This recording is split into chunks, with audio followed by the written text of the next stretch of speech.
What is going on, ladies and gentlemen? This is Kevin with Optimized Essentials, and in today's video, I'm going to be talking to you about why Semen Retention increases your spirituality and expands your level of consciousness, aka awareness, or if you believe that consciousness is a source of all things, you become more godly.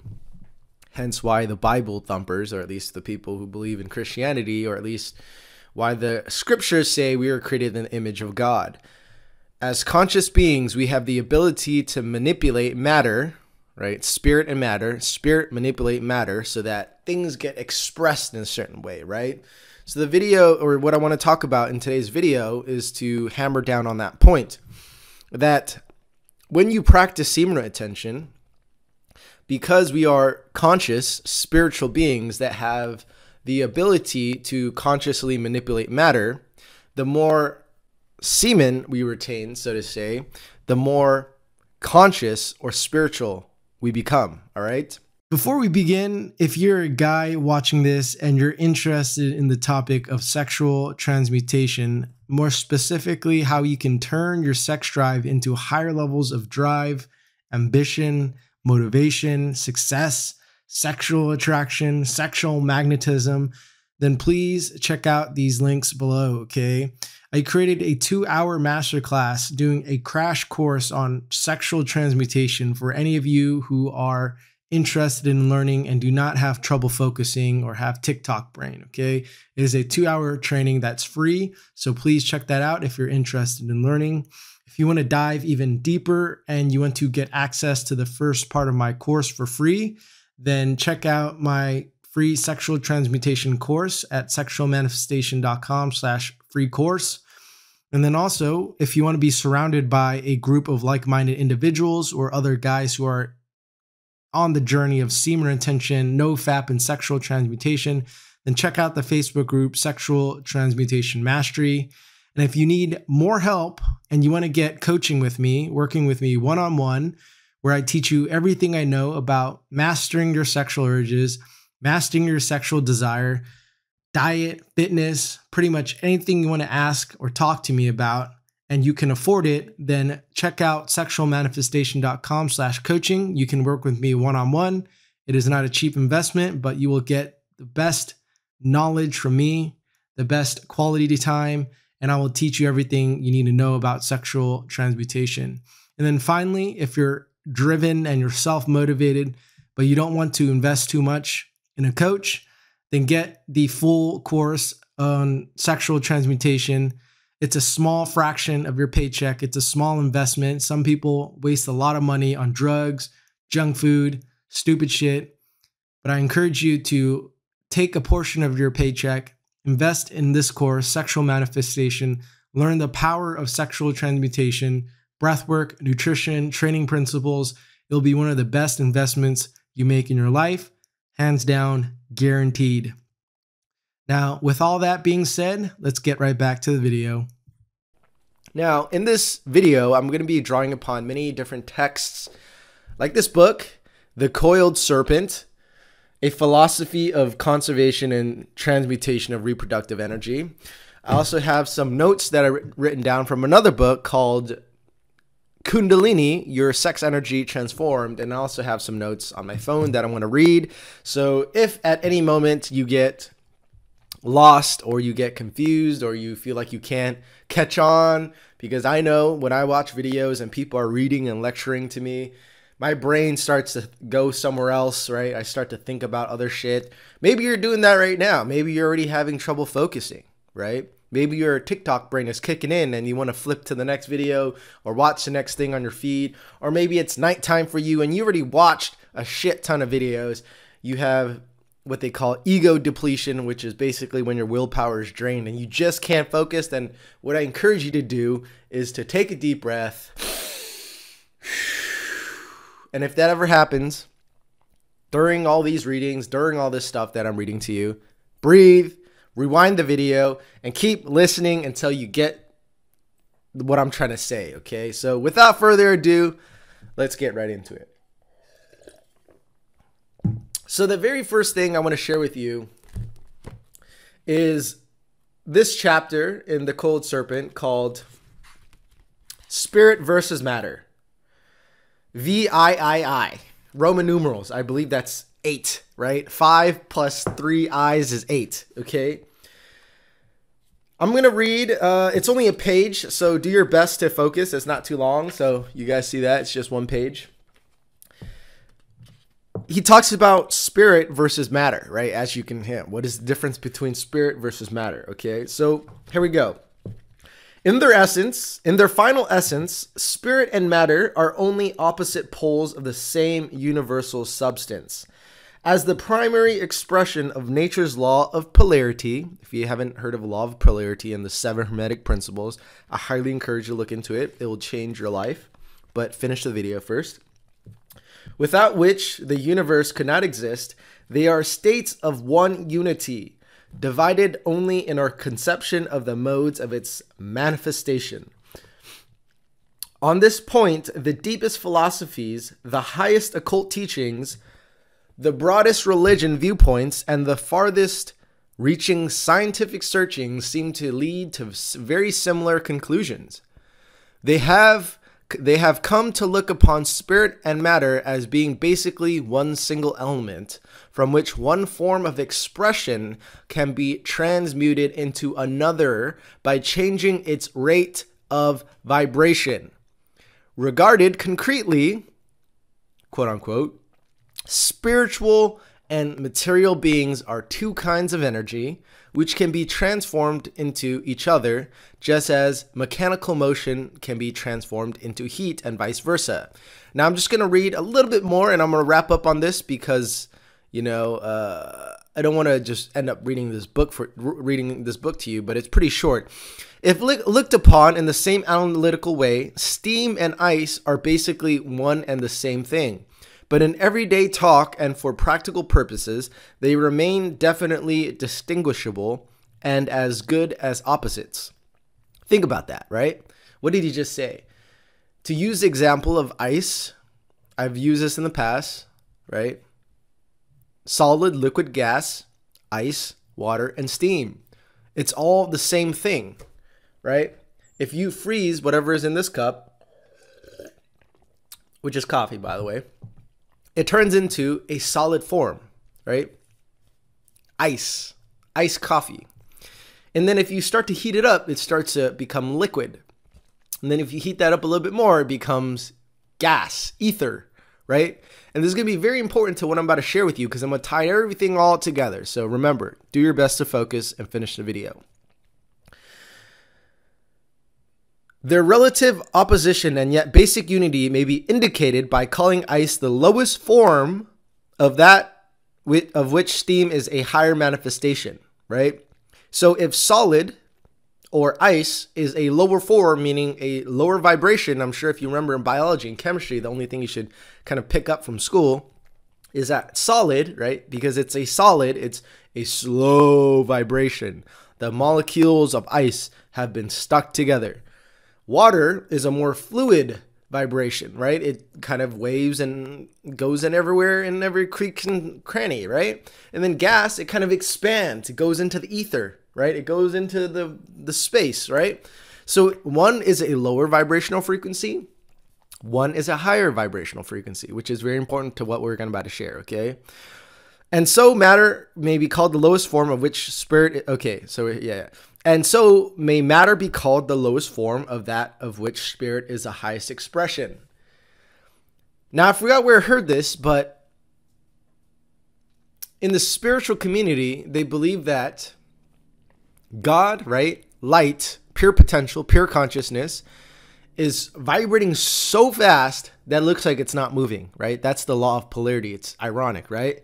But matter, or the material like our bodies, right? Spirit coming into the material, immaterial, meaning gas, ether, something you can't really see, touch, feel, hear, you know, whatever, it's not tangible. The spirit, immaterial, is coming into the material, right?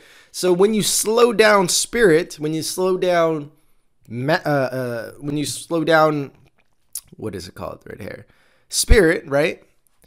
And you bring it down to the earthly realm, from the spiritual realm to the earthly realm, you can see it. It becomes more material, right? The immaterial becomes material. I'm communicating to you through a material body, but what's animating it is my immaterial body, which is my spiritual body, which is my consciousness, which is my spirit, my soul, whatever the fuck you believe in, okay?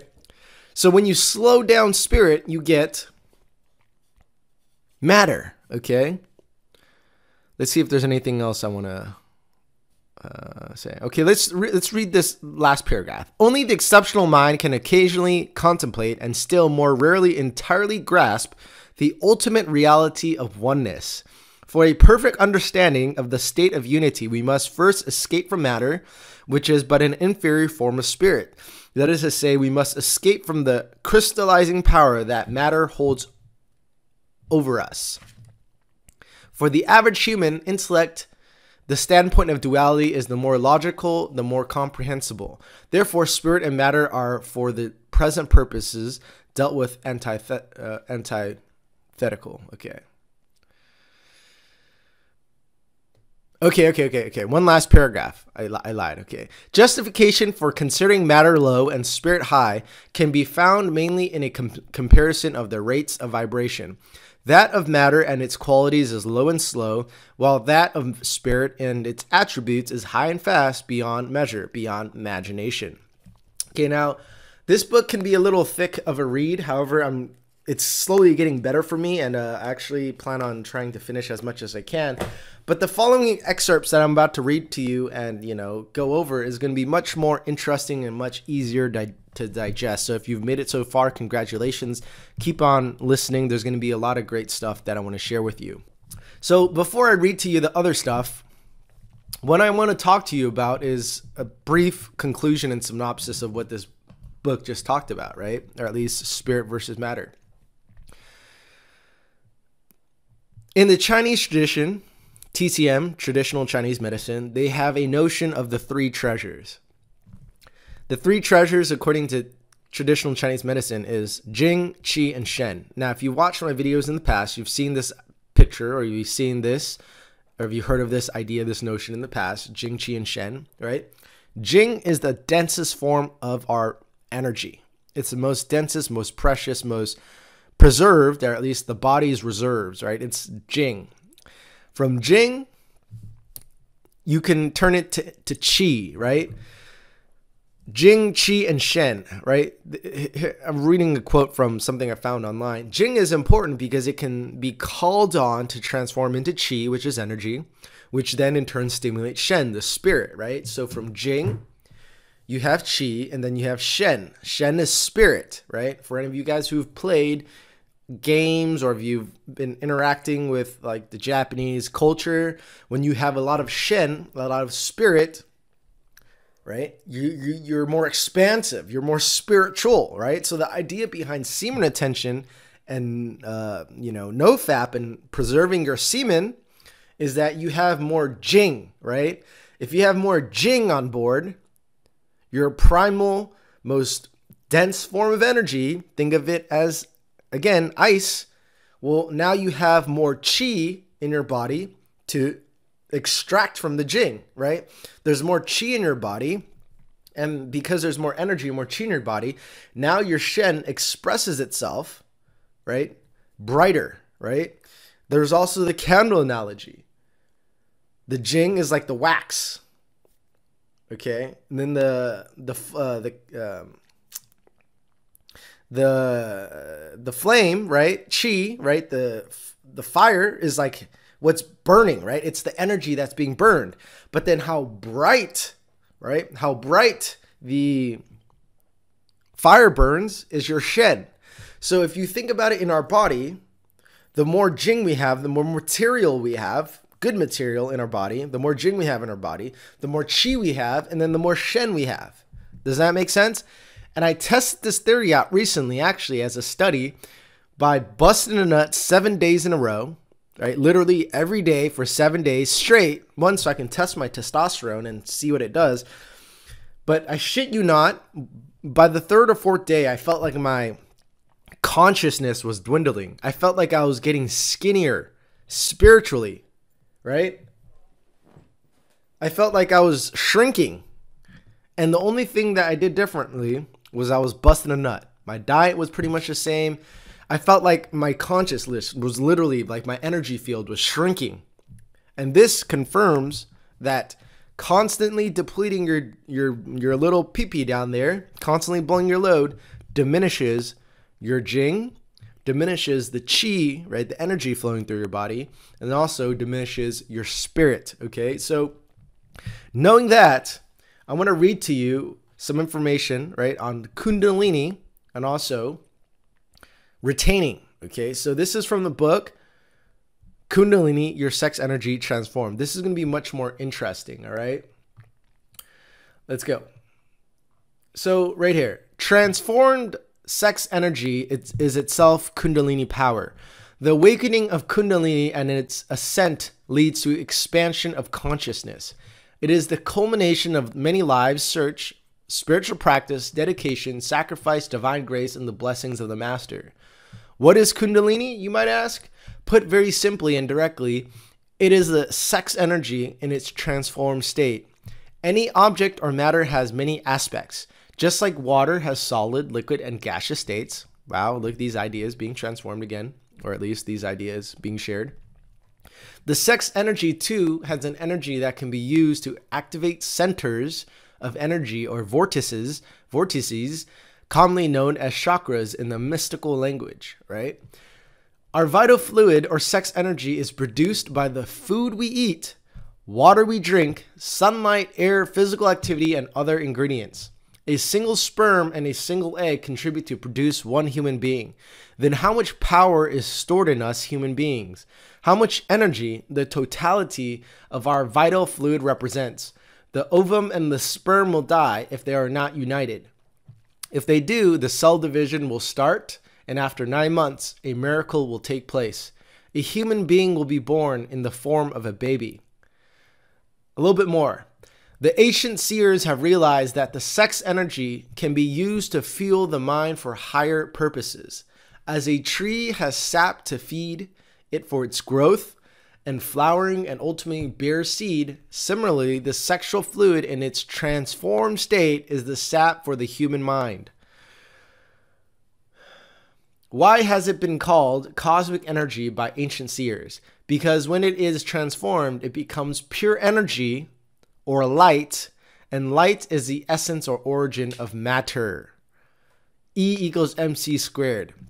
Now, this guy, right, two slightly different authors, one more of the Western, probably white dude, and this guy is like an Indian guy, and he talks about, right here, why is it been called cosmic energy by ancient seers? Because when it is transformed, right, it becomes pure energy, right? God is pure energy, pure consciousness, light, right? Light vibrating so fast it supposedly blinds you, right?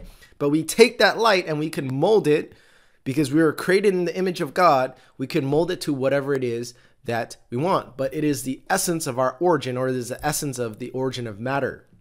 Meaning, light, we're descending, right? A lot of Christians think we were expelled from the Garden of Eden, but we descended from the spiritual realm, supposedly, to the earthly realm, right? Spiritual descending into the material, right? Spiritual into the matter, immaterial to the material. There's a lot more I want to read here. This gets really good. With some spiritual disciplines, the sex energy can be transformed into pure energy. It then makes its way to the 6 vortices located in the spinal cord in the astral body. Consequently, as flowers bloom and spread their fragrance, right? Wow, this is beautiful right here. Consequently, as a flower blooms, right? Think of us as a flower, right? Brainstem, spinal cord, root chakra, lower energy centers. As we cultivate energy, and as this energy blooms, right? Or as we bloom, our consciousness blooms. As flowers bloom and spread the fragrance, these vortices or chakras open up, leading to an expansion of consciousness. With the expansion of consciousness, one becomes virtuous. Wow, that was a beautiful text. A little bit more. Each of these chakras represents a stage or level of consciousness or level of awareness. This is really powerful right here. Without spiritual discipline, they are either dormant or inactive. When they are dormant, human beings live an animal life. Meaning, if you only live in the lower energy, 3 energy centers, the root chakra, the sacral chakra, and solar plexus, this is what he says. All they do is eat, drink, reproduce, and struggle to survive. When the lower 3 chakras start to become active, man indulges in materialism and his senses begin to develop. The lower 3 energy centers could be classified as our lower self, okay? Root chakra, sacral chakra, solar plexus, right? All they do is eat, drink, reproduce, and struggle to survive. When the three lower chakras start becoming active, man indulges in materialism and his senses begin to develop. When we're stuck in the lower self, in the lower 3 energy centers, all we think about is us. All we think about is our own selfish needs, right? But when you do semen retention and you accumulate energy and you raise your Kundalini into the heart, the throat, the third eye, the crown chakra, and you flower all, right, these chakras, open up all the chakras, flower the 1,000-petal lotus, that's when you become a more awakened, more conscious, more spiritual human being, okay? Now, there's a few more things I want to read to you here, so stay with me. If you're getting lost, make sure you breathe, okay? He also says, there is something that no one has mentioned till now, and that is the notion of amount. We can talk of Kundalini in terms of quantity. Yes, the more sex energy one gathers, the bigger will be the explosion in the chakras. Meaning the more sexual energy you've accumulated, the more Jing you have, it becomes Qi, energy, and then it becomes Shen, animates your Shen, right? The more energy, the more Jing, the more Qi you have in your body, the brighter your spirit, your Shen, the more spiritual you become, right? Think of an old person that is dwindling and dying, and their Shen, their spirit is escaping their body. They're low on vitality, they're low on Qi, they're low on Shen, they're low on spirit, they're low on Jing, right? My grandma, passed away recently, rest in peace, right? Her spirit was still there, but her body was dwindling, right? Her body was like slowly withering away. But anyways, let's get back to this. But for expansion of consciousness or full flowering of a chakra, the aspirant needs to have a substantial amount of sex energy transformed. Think of your brain stem and spinal cord like roots. Your brain is what receives the cosmic energy from the universe. What you feed your body and do down below is what gets absorbed or thrown out, right? What foods you put into your body, whether you ejaculate a lot or not. It's like a root system, right? The flower receiving sunlight and the root down below getting nutrients from the earth. The biological science has not yet discovered the subtle aspects and powers of the sex energy. It says you can spend as much of it as you wish, as you are always producing it. This is nothing but the wastage of the fuel with which we can feed the flame of our mind to make it shine more brightly. Literally, when I did my 7-day experiment, I felt, I shit you not, like my brains, like my spinal cord, like brainstem, this area right below, when I busted my nut, right, it felt like it was zapped. I literally felt diminished energy within my body, okay? It gets really good. The tree of knowledge is another signpost related to the potentials of our being. We talk about the Garden of Eden and its forbidden tree, but we forget the Christmas tree. Every year we celebrate this tree of knowledge, but we have never entered its bosom to seek its significance. Jesus brought the tree of enlightenment to mankind, but alas, man has mistaken the inner light and the gems of enlightenment for small twinkling bulbs. The Christmas tree represents the fully illumined consciousness, but how to attain that state. Now, there's only 1 or 2 more paragraphs I want to read, but this is where it gets really good, okay? When religion urges the practice of celibacy or brahmacharya, it is not because sexual relation is a sin, but simply because without sex energy, the tiny lamp of the mind cannot be energized. Just as sap goes upward in a tree to energize it, similarly, the Kundalini or sex energy transformed goes upward, right? Rising of Kundalini to the chakras to energize them and to expand or flower the mind, right? Indeed, we blossom by the upward movement of sex energy. Lust is transformed into love, peace, creativity, and bliss, which I can highly attest to. Therefore, abstinence in religion is meant to conserve the vital fluid for the purpose of transformation, and it should not be followed blindly as a commandment.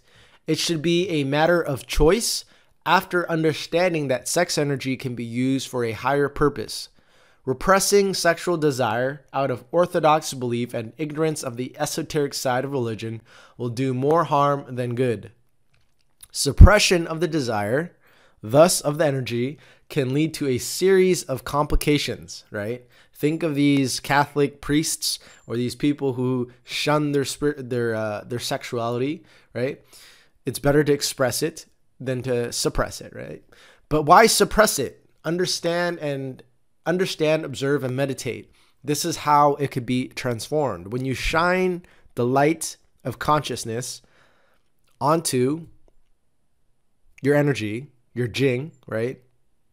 You can transform this energy because we can mold and shift matter. There is no need to reject it completely.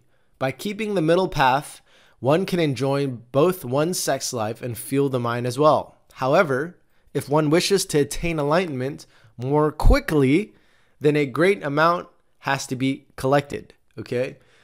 Though that is not very easy as people are caught in habits and obsession. Meaning, if you want to achieve enlightenment or at least have more light in your body, right? My Kundalini teacher used to say enlightenment meant to let the light in, which basically means, right, the more light we have in our body, right, pure light, pure consciousness, pure awareness, the more enlightened we become. Okay, we're almost there. I'm going to read you a little bit more and then we're going to wrap up, okay? So he says, if we are stuck with reproduction and sense gratification, we will stay at the animalistic level. Our consciousness is so limited that we experience joy only at the physical level and miss higher attainments. When the mind becomes determined to use sex energy as fuel to expand, the course of the flow is reversed. Therefore, the first alteration required in our lifestyle is an upward journey of sex energy instead of downward through the genitals. Great seers have used the sex energy for higher purpose than procreation or sexual pleasure and have experienced bliss at subtler levels, right? Now, I can attest to this again. I don't want to be the guy being like, oh, I'm this enlightened guru, right? That's not what it's about. A lot of people have a misconception of enlightenment. Enlightenment basically means you are tapped in to the awareness, the consciousness, the God consciousness that exists within all of us. And the more enlightened you are, the more God consciousness you have inside of your body, the more God consciousness you have inside of your soul, your spirit, and the more you exemplify divinity, divine consciousness, God consciousness, okay? So when someone is enlightened, right, it just means they have a lot of light, right? They are illuminated like the Christmas tree. A chakra symbolizes a particular level of consciousness, and as the Kundalini ascends, each chakra is energized and unfolds a higher level of consciousness. Each chakra has a quantum of energy, a number of possibilities, powers, and virtues. Hence, chakras are like power stations waiting to be ignited. As soon as the Kundalini reaches a chakra, a subtle explosion occurs and the individual experiences a higher level of consciousness. Powerful, right? So as soon as the energy centers get ignited, right? As soon as that sexual energy starts to rise and opens up each chakra, a subtle explosion occurs, and the individual experiences a higher level of consciousness. With the activation of each chakra, the mind becomes more refined and expansive. The density of the subtle matter forming the mind decreases as the latter becomes energy, resulting in bliss, peace, love, and the manifestation of innumerable virtues. Every time the energy mounts towards a higher plexus, a different layer of unconsciousness is dissipated. Powerful, right? If we have unconsciousness, meaning we have habits, thought patterns, unconscious behaviors that are lodged inside of our body, right? The book, your issue resides in your tissues, or we have certain patterns stuck inside of our nervous system, which is associated with the chakras, which is associated with the glands, right? Each time the energy goes and rises in a higher energy center, a different layer of unconsciousness is dissipated, meaning the light illuminates the darkness. Boom! Powerful, right? Carl Jung says, what was the quote about? I'll post it up just in case I butcher it, right? He says, until you make the unconscious conscious, you will live the rest of your life believing it was fate. Meaning you need to shine the light of consciousness, light, God, pure consciousness, onto unconscious, into the darkness of your being, so that you can become enlightened, okay? Jeez. The veils fall one after another, revealing higher and subtler dimensions of the mind. This operates many changes in the physical and subtle bodies. A new vista of life opens and the individual experiences great transformation. Now, there's even more by Osho, which basically shares the same thing, but the essence of semen retention, sexual transmutation, spiritual evolution, spiritual development, expansion of consciousness is this. When you conserve your semen, when you conserve your sexual energy, when you conserve your base energy, your animalistic energy, your human energy, your Jing, you have more energy on board to be transformed into Qi, right? The traditional Chinese medicine tradition talks about your liver Qi, your kidney Qi, your heart Qi, your spleen Qi, meaning each organ has energy. Each organ needs Qi to function. An old person, a sick person, a person with illness has depleted Qi. They have Qi deficiency, right? So the more Jing we have, the more Qi we have, and subsequently, the more Shen we have. So when people practice sexual energy cultivation, what they're doing is they are cultivating Qi. They're cultivating Shen. They're cultivating their Jing, Qi, and Shen, right? And in the Indian, the Ayurvedic or the Hindu or the idea of raising our Kundalini is essentially building up energy within each energy center, the lower three, the heart, the third eye, the crown, etc., right? The throat, the crown, the chakra. So each energy center, each gland, each energy center, vortex of the body gets accumulated or gets built up with energy, and it rises to the next, and then it rises to the next, and then it rises to the next until you become a fully illuminated being. Now, it's not that you can't necessarily awaken or become conscious without practicing semen retention. It's not that. Remember, he talks about the amount.